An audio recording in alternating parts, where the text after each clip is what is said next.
Imagina un mundo en el que todo parecía indicar que la humanidad avanzaría hacia un futuro brillante, con personas cada vez más inteligentes y preparadas. Sin embargo, algo inesperado ocurrió al inicio del siglo XXI.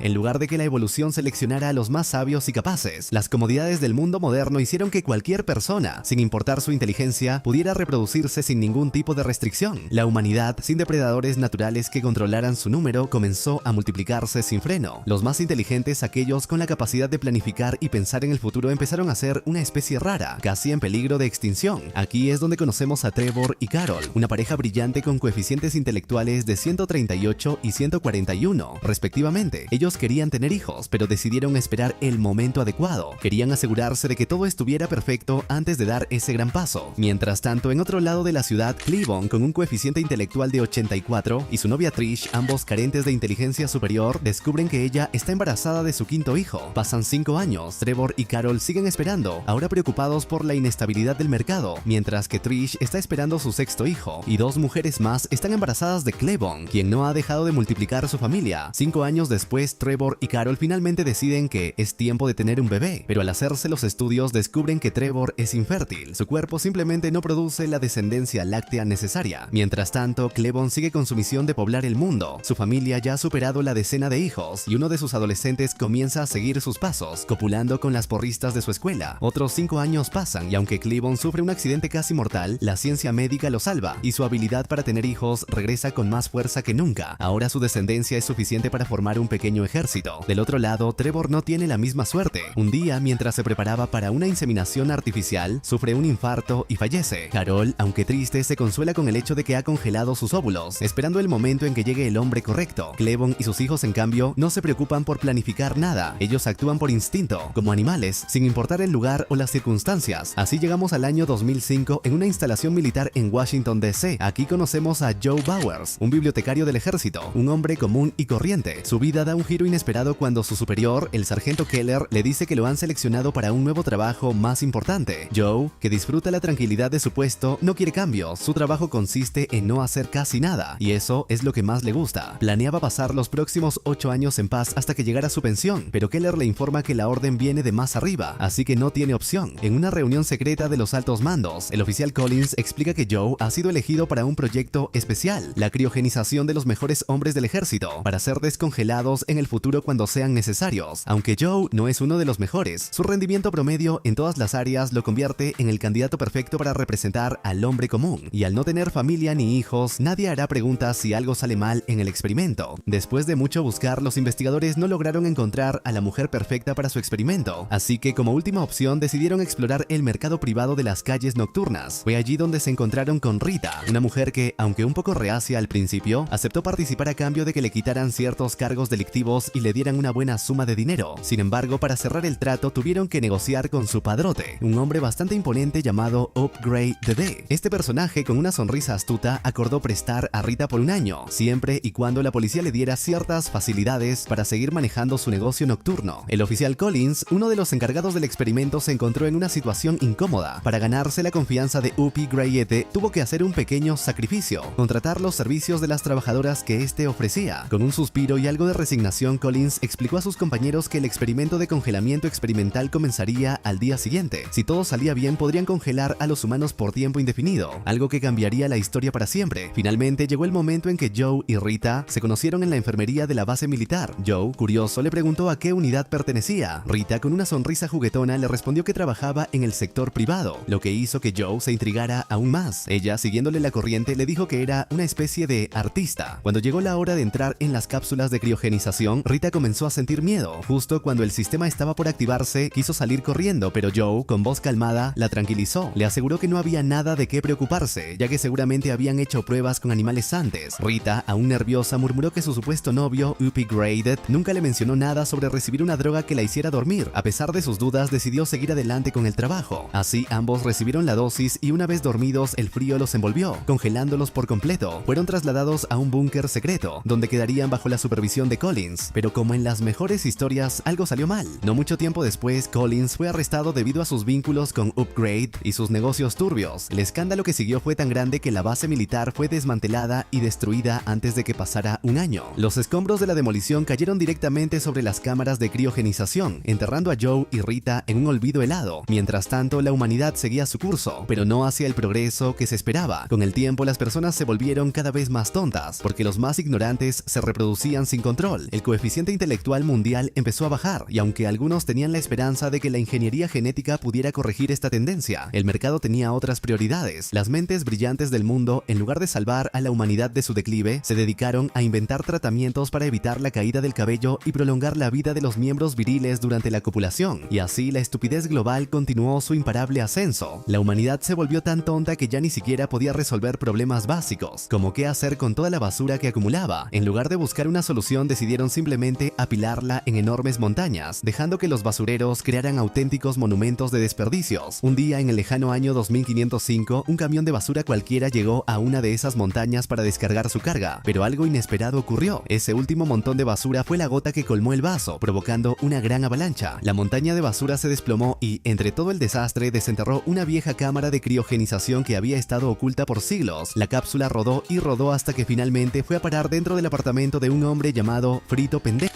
Frito era un tipo sencillo, sin muchas preocupaciones en la vida, y en ese momento estaba absorto viendo su programa favorito de televisión, un show lleno de accidentes ridículos y dolorosos que involucraban partes sensibles del cuerpo. Cuando la cápsula irrumpió en su sala, él apenas se dio cuenta, demasiado concentrado en su entretenimiento. Mientras Frito reía a carcajadas frente a la pantalla, detrás de él, la cápsula empezó a abrirse con un chasquido. De su interior emergió Joe, todavía aturdido y desorientado. Lo primero que hizo Joe fue preguntar por Collins y si todavía estaban en la base militar, pero cuando Frito, apenas capaz de articular palabras, le escuchó, no tuvo la menor paciencia. «Cállate o te desfiguro la cara con mis puños», le gritó Frito, molesto por la interrupción. Joe, sin darse por vencido, volvió a preguntar, pero esto solo hizo que Frito lo echara de su apartamento de una patada. Una vez en la calle, Joe miró a su alrededor, buscando algún rastro de la base que conocía, pero todo lo que encontró fue un negocio de aspecto muy lucrativo, construido justo donde antes se alzaba la instalación militar. Sin otra opción, Joe decidió explorar las calles de esa extraña ciudad, pero pronto se dio cuenta de que el mundo que conocía había cambiado por completo. El lenguaje que una vez dominó había mutado tanto que ya no podía leerlo, aunque entendía a las personas cuando hablaban. Cada vez que él intentaba comunicarse, la gente lo miraba como si estuviera diciendo algo ofensivo. Resulta que su manera neutral de hablar sonaba como un insulto en esa época donde la lengua se había transformado en una mezcla de jerga urbana, vulgaridades y sonidos extraños. Tras este fallido intento de comunicación, Joe vio un edificio que llamaba su atención, el Memorial Santo Dios. Parecía ser un hospital, aunque bastante diferente a lo que él recordaba. Una vez dentro, se encontró con un lugar descuidado, donde las máquinas de casino servían como distracción para los enfermos. Joe se acercó a la recepcionista para explicar su situación. Le contó que había sido parte de un experimento militar y que no se sentía bien, pidiendo ver a un doctor por los efectos de las drogas que le habían administrado. Pero mientras hablaba con detalles y usando términos médicos, la recepcionista lo miraba con una expresión de absoluta confusión. Ella comenzó a juguetear con los botones de su consola, sin saber qué hacer. Finalmente, cuando Joe dijo que no sabía dónde estaba, la recepcionista, sin decir una palabra, presionó un botón etiquetado como confusión y envió a Joe a otro sector, activando un mensaje de voz automático. Mientras esperaba ser atendido, Joe intentó saciar su sed. Se acercó a una máquina expendedora, pero en lugar de agua, lo único que ofrecía era una bebida rehidratante verde. Desconcertado, Joe le explicó a un empleado que solo quería agua simple y corriente. El empleado lo miró extrañado y le preguntó por qué querría beber el líquido transparente que se usa para el baño. Cuando Joe insistió en que quería beber agua, el empleado se alejó riéndose, como si acabara de oír el chiste más absurdo del mundo. Joe finalmente llega a la fila donde los enfermos esperan ser analizados por una máquina que, según dicen, es capaz de diagnosticar cualquier enfermedad. Cuando es su turno, un enfermero se acerca y le indica que debe conectarse a 3 dispositivos, uno en la boca, otro en la oreja y el último en su parte trasera. Pero justo después de hacerlo, la máquina emite una advertencia: algo salió mal. El enfermero revisa los dispositivos y en la confusión Joe pierde de vista cuál de ellos fue el que se usó atrás. Sin muchas opciones, decide no darle demasiadas vueltas al asunto. Después de eso, Joe, aún confundido y esperando ser atendido, se dirige a una máquina expendedora para intentar calmar su sed. El líquido verde que obtiene, aunque extraño, es lo único disponible, así que lo bebe con resignación. Mientras tanto, encuentra una revista para solteros y al hojearla descubre algo que lo deja perplejo. La fecha en la portada marca el año 2505. Al principio cree que es un simple error de impresión, pero esa sospecha comienza a crecer en su mente. En ese momento aparece el Dr. Lexus, un hombre con un evidente gusto por el tabaco. Joe, intentando comprender qué está ocurriendo, le explica al doctor que se siente mal, que está viendo y oyendo cosas extrañas, tal vez debido a las drogas que le administró el ejército. El doctor Lexus, con un lenguaje bastante ofensivo, le informa que, según la máquina, Joe está podrido por hablar de una forma tan rara, y además, su capacidad intelectual es inferior a la media. Pero Lexus, como si fuera un consuelo, le asegura que no debe preocuparse. Después de todo, el mundo está lleno de retrasados que llevan una buena vida. Incluso menciona que su primera esposa era una de esas personas y que ahora es piloto. Desesperado por alguna solución,